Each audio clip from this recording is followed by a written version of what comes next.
بسم اللہ الرحمن الرحیم، شروع اللہ کے نام سے جو برحی مہربان اور نہایت رحم فرمانے والا ہے۔ یوصیکم اللہ، نصیحت کرتا ہے تم کو اللہ تعالیٰ فی اولادکم، تمہاری اولاد کے بارے میں۔ اللہ تعالیٰ تمہیں تمہاری اولاد کے بارے میں وصیت کرتا ہے۔ تو وصیت کیا ہے؟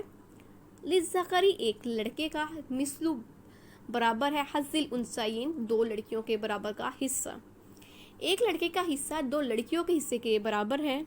فَإِن كُنَّ، پھر اگر ہوں، نساءً، عورتیں یا لڑکیاں، فوکس نتینی، دو سے زیادہ، فَلَهُنَّ، پس ان کے لیے ثلث، دو تہائی ہے، ما ترک، جو کہ چھوڑ جائیں۔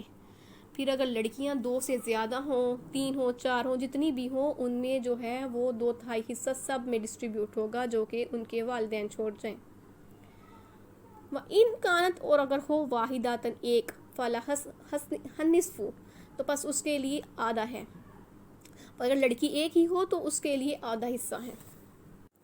پہلے ہم نے پڑھا تھا کہ جب والد فوت ہو جائیں تو اولاد میں جائیداد کی تقسیم کس طرح سے ہوگی۔ اب ہم دیکھتے ہیں کہ جب اولاد فوت ہو جائے تو ماں باپ میں اس کے جائیداد کی تقسیم کس طرح سے ہوگی۔ والی آباویہ، اور والدین کے لیے، لکل واحد، ہر ایک کے، منہما، ان دونوں میں سے، سدس، چھٹا حصہ ہے۔ مما، اس چیز سے، تارکہ، جو چھوڑ گئے، ان، اگر کانا ہے، لہو، اس کی، ولدن، اولاد، اور میت کے ماں باپ کا، یعنی دونوں میں سے ہر ایک کا جائیداد میں چھٹا حصہ ہے، بشرطِ کہ میت کے اولاد ہو۔ فَإِن لَمْ يَكُن لَهُ، پھر اگر نہ ہو، ولدن، اولاد، وَوَارِثُهُ، تو وارث ہیں اس کے، أَبَوَاهُ، اس کے والدین، فَلِأُمِّهِ، پاس اس کی ماں کے لیے، ثلث، چھٹا حصہ ہے۔ تو اگر اس کی اولاد نہ ہو تو اس کی جو ساری پراپرٹی ہے اس کے باپ کے پاس چلی جائے گی، ماں کو چھٹا حصہ دینے کے بعد۔ تو یہ بات قابل ذکر ہے کہ زندہ شخص کی جو وراثت کی تقسیم نہیں ہوتی، وراثت کہتے ہی اسے ہیں مردہ کے مال کو۔ زندگی میں اگر کوئی شخص اپنی پراپرٹی ڈسٹریبیوٹ کرتا ہے تو وراثت کی تقسیم نہیں کہلاتی بلکہ ہبہ کہلاتی ہے، یعنی کہ ایک گفٹ۔ اس میں یہ شرط نہیں ہوتی کہ لڑکی کو آدھا ملے گا اور لڑکے کو لڑکی کے سے ڈبل ملے گا، ایسی کوئی شرط نہیں ہوتی، اس میں برابر بھی دے سکتے ہیں۔ فَإِن، پھر اگر کانا ہو، لہو، اس کی، اخواتن، بھائی، پھر اگر اس کے بھائی بھی ہوں، فَلِأُمِّهِ، پاس اس کی ماں کے لیے، سدس، چھٹا حصہ ہے۔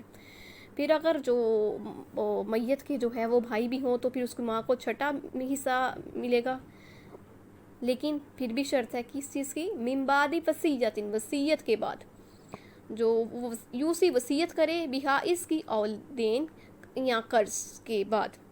تو قرض دینے کے بعد جو اس نے وصیت کی تھی، جو تھی فوت شدہ نے، میت نے جو وصیت کی تھی اس کے مطابق ماں کو چھٹا حصہ ملے گا۔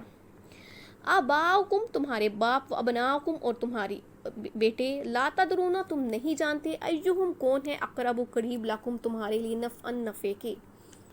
تمہارے باپ اور تمہارے بیٹے کے بارے میں تم نہیں جانتے کہ ان میں سے تمہارے لیے نفع کے قریب کون ہے۔ فریضۃً، یہ فریضہ ہے، من اللہ، اللہ کی طرف سے، ان اللہ، بے شک اللہ تعالیٰ، کانا ہے، علیماً، جاننے والا، حکماً، حکمت والا، بے شک اللہ تعالیٰ جاننے والا اور حکمت والا ہے۔